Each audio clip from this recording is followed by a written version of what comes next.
This is Michael Popok, Legal AF. We have some startling and breaking news and developments. It looks like Fani Willis in Georgia, Fulton County, moving towards indictments of Donald Trump and many others, could be another dozen, as early as July 31st or August 18th at the grand jury. How do we know this? Because there is now new reporting that she sent a letter on Thursday to many governmental officials, including the chief judge, Ural Glanville, the Fulton County Sheriff, Pat Labatt, and other county officials, asking them to reduce the amount of people downtown in that triangle between the state house, where the legislature is, the courthouse, and her office.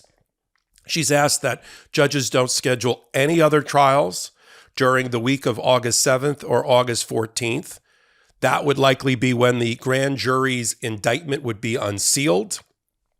She's asked that all of her staff work remotely during most of August, except for her executive team and armed investigators, as she's getting ready for the indictment and the unsealing of the indictment. This is a remarkable development. For people that are wondering, what is Fani Willis doing? This is what Fani Willis is doing. She announced earlier in April that she would be likely seeking an indictment at the grand jury level in July or September. Now with this letter, she's ready. She just got, we reported on Legal AF and on Hot Takes, she got 8 cooperating witnesses to flip on Donald Trump, these fake electors who were high-level officials in the Republican Party for the GOP in Georgia. She already got them to flip, pardon me, in the last week or two. And so that must have been, the last shoe to drop. If you're playing slot machines, this is cherry, cherry, cherry. She's ready to go to the grand jury at the end of July. And she's telling the world in a public letter, she's telling the world and her chief judge, get ready. Don't have anybody downtown that doesn't need to be downtown near the courthouse in the week of August 7th or the week of August 14th. Because we're going to be unsealing a grand jury indictment. And it is likely it's going to be Donald Trump, and it's likely it's going to be other people around him, including Mark Meadows. I'm not sure about Lindsey Graham, although he's in the crosshairs, and the head of the GOP party in David Schaefer for Georgia. These are the people that she's going to indict. We pieced this together when we had the jury foreperson several months ago play a little bit of cat and mouse with the press, but reveal that no one's going to be surprised by the recommendations in the special purpose grand jury report, a full report we haven't been able to get our hands on, that's still tucked safely under the arm of Fani Willis as she brings that material, the witness statements and other live witnesses, into the regular indicting grand jury, which looks like it's going to be starting on July the 31st. Okay, Fani Willis does not send out this letter asking to clear the streets, all unnecessary personnel to stay home, have other trials not scheduled for that period, meaning courtroom personnel wouldn't be present, if she wasn't going to launch this indictment, unseal it, and have it be people like Donald Trump. You don't do all of this. Now, remember, we've talked about this on prior episodes of Legal AF, and I've done hot takes on it. She's also coordinating with the FBI for further security. I mean, she's doing all the things that Donald Trump didn't allow to be done on January 6th to protect people. So FBI is coordinating with Fulton County Sheriff's Office to protect people and property, right, after the indictment is unsealed. And the only people apparently that are going to be now downtown in this triangle of state legislature, courthouse, Fulton County DA office is going to be her very key executive team, including herself, that's going to be prosecuting this case, and armed investigators. Those are her words. She sent this letter yesterday to 21 Fulton County officials. Okay, so this is out there. New York Times is reporting it as early as this morning.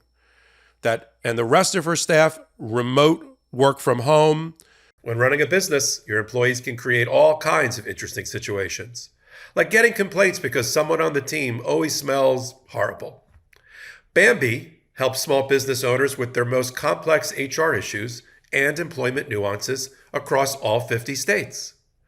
Bambi helps you implement HR policies to protect your business and give you HR peace of mind.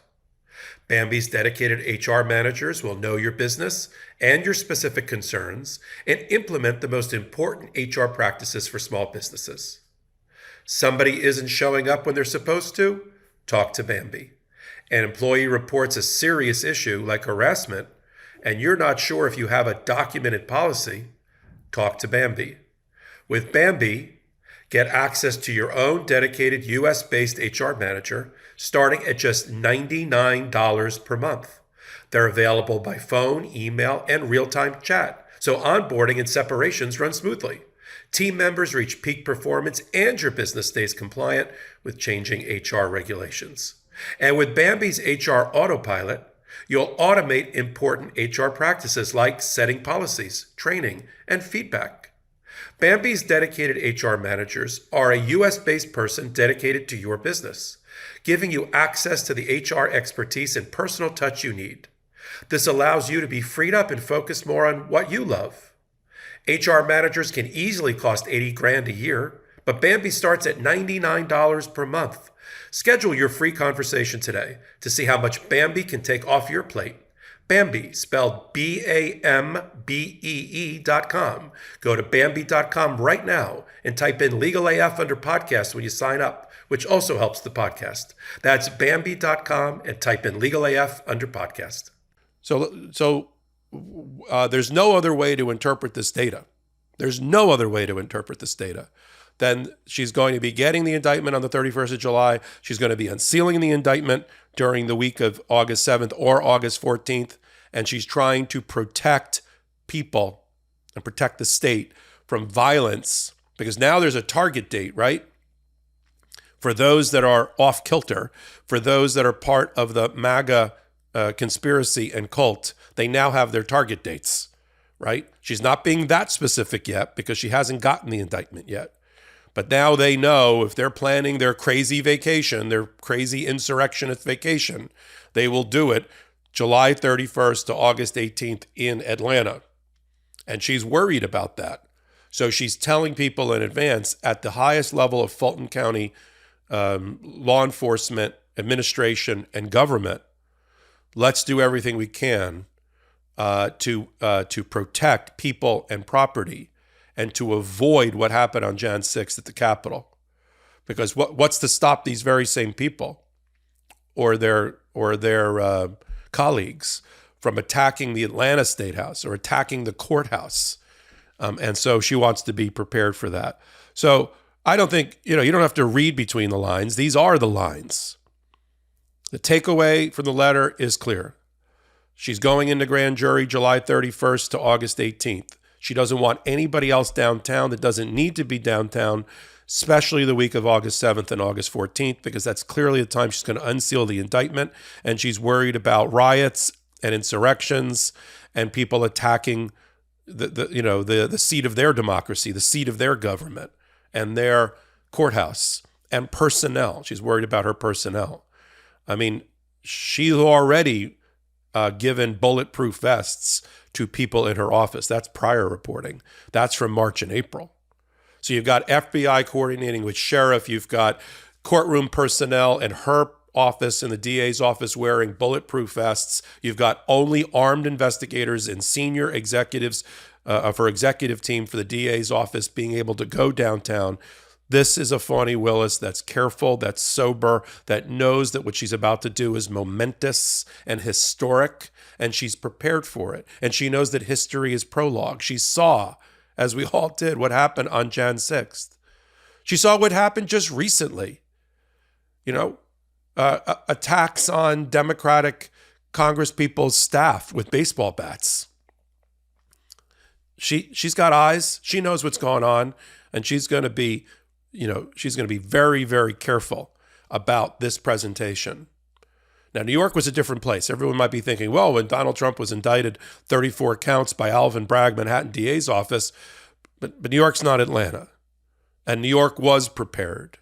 New York has probably one of the finest police departments, law enforcement, and surveillance. It rivals most countries' version of the FBI and the CIA combined in terms of their surveillance capabilities and their manpower. okay? And also, New York's a different place. But Atlanta, where I've been frequently, where I have family, and I've walked those streets around the State House, the courthouse, and the Fulton County DA's office, that is a place, off the off-ramps of major highways, right?